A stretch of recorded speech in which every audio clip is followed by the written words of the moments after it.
आज 20 डिसेंबर. भारताच्या आणि जगाच्या इतिहासात आजच्या दिवसाचं नेमकं काय महत्त्व आहे हे जाणून घेऊया. भारताच्या आणि जगाच्या इतिहासात आजच्याच दिवशी अनेक महत्त्वाच्या घडामोडी घडल्यात, ज्या इतिहासाच्या पानात कायमच्या लिहिल्या गेल्यात. चला तर मग जाणून घेऊया आजचा 20 डिसेंबरचा इतिहास. 1942 मध्ये या दिवशी दुसऱ्या महायुद्धाच्या काळात जपानच्या शाही लष्कराच्या हवाई दलानं कोलकात्यावर बॉम्ब टाकले होते. मध्यरात्री झालेल्या बॉम्बस्फोटामुळे शहरातल्या अनेक महत्त्वाच्या इमारती उद्ध्वस्त झाल्या. वास्तविक चीन जपानशी लढत होता आणि ब्रिटन आणि अमेरिका चीनला युद्ध साहित्य पुरवायचे. मात्र त्याचा मार्ग भारतातून जात होता. जपानला ही पुरवठा साखळी तोडायची होती, त्यामुळे त्याने कोलकात्यावर हल्ला केला. मात्र अंधारामुळे हा बॉम्ब हावडा ब्रिजवर पडला नाही, तर एका हॉटेलवर पडला. त्या काळात कोलकात्यातील दिवे रात्री बंद केले गेले आणि अनेक महत्त्वाच्या इमारतींना काळा रंग दिला गेला होता. 1942 ते 1944 या काळात जपानने कोलकात्यावर अनेक वेळेला आक्रमण केलं. 1959 या दिवशी भारताच्या जसू पटेल यांनी ऑस्ट्रेलियाविरुद्ध 9 विकेट घेतल्या होत्या. पटेल यांचा हा विक्रम बराच काळ अबाधित राहिला. 1963 मध्ये कपिल देव यांनी एका डावात 9 विकेट घेत त्यांच्या विक्रमाशी बरोबरी केली होती. त्यानंतर तब्बल 40 वर्षांनंतर फेब्रुवारी 1999 मध्ये अनिल कुंबळेनं एका डावात सर्व 10 विकेट घेत जसू पटेल यांचा विक्रम मोडला. एका डावात सर्व 10 विकेट घेणारा कुंबळे हा जगातला दुसरा खेळाडू होता. त्याच्या आधी जुलै 1956 मध्ये इंग्लंडच्या जिम लेकरनं एका डावात 10 विकेट घेतल्या होत्या.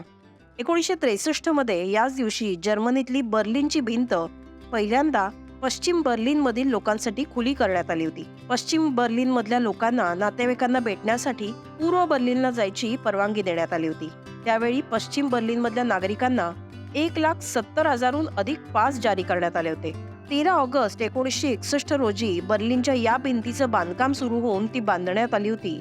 तर त्यानंतर तब्बल 28 वर्षांनी म्हणजे 9 नोव्हेंबर 1989 ला ती पाडण्यात आली. या भिंतीनं बर्लिन शहराला 28 वर्ष पूर्व आणि पश्चिम भागात विभागलं. बर्लिनची भिंत ही आतल्या जर्मन सीमेचा तर सर्वात महत्त्वाचा भाग होतीच, पण शीतयुद्धाचं प्रमुख प्रतीक म्हणूनही ती ओळखली गेली. आज आंतरराष्ट्रीय मानव एकता दिवस साजरा केला जातोय. हा दिवस साजरा करण्याचा उद्देश लोकांमध्ये एकतेचे महत्त्व सांगणे आणि गरिबीला आळा घालणे हे आहे. तसेच विकसनशील देशामध्ये मानवी आणि सामाजिक विकासाला चालना देण्यासाठी संयुक्त राष्ट्रसंघाने सुरुवातीला 22 डिसेंबर 2005 रोजी हा दिवस आंतरराष्ट्रीय मानव एकता दिवस म्हणून घोषित केला होता. मात्र त्यानंतर तो दरवर्षी आज अर्थात 20 डिसेंबर रोजी आंतरराष्ट्रीय मानव एकता दिवस म्हणून साजरा केला जाऊ लागला. आजच्याच दिवशी 2019 मध्ये संरक्षण संशोधन आणि विकास संस्था अर्थात DRDOने विकसित केलेल्या पिनाक या क्षेपणास्त्र प्रणालीची ओडिसाच्या किनारपट्टीवर यशस्वी चाचणी घेण्यात आली होती. पिनाक मिसाईल सिस्टीम हे भारतानं बनवलेलं मल्टी बॅरल रॉकेट लॉन्चर आहे. पिनाक या क्षेपणास्त्र प्रणालीचा विकास 1980 मध्ये सुरू झाला होता. हे रॉकेट लॉन्चर 7 किलोमीटर ते 90 किलोमीटर अंतरावर असलेल्या शत्रूंना संपवू शकतं. या क्षेपणास्त्र प्रणालीला भगवान शिवाचे धनुष्य पिनाक यावरून नाव देण्यात आलेलं आहे.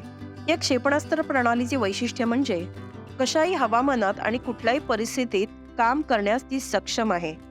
2021 मध्ये मतदान ओळखपत्र आणि इतर सुधारणांची आधार कार्ड लिंक करणं हे सुनिश्चित करणारं निवडणूक सुधारणा विधेयक संसदेने मंजूर केलं होतं. ग्रेगोरियन दिनदर्शिकेनुसार 20 डिसेंबर 2023 हा आजचा दिवस या वर्षातला 354वा दिवस आहे. आज बुधवार असून आता वर्ष संपायला फक्त 11 दिवस उरले आहेत.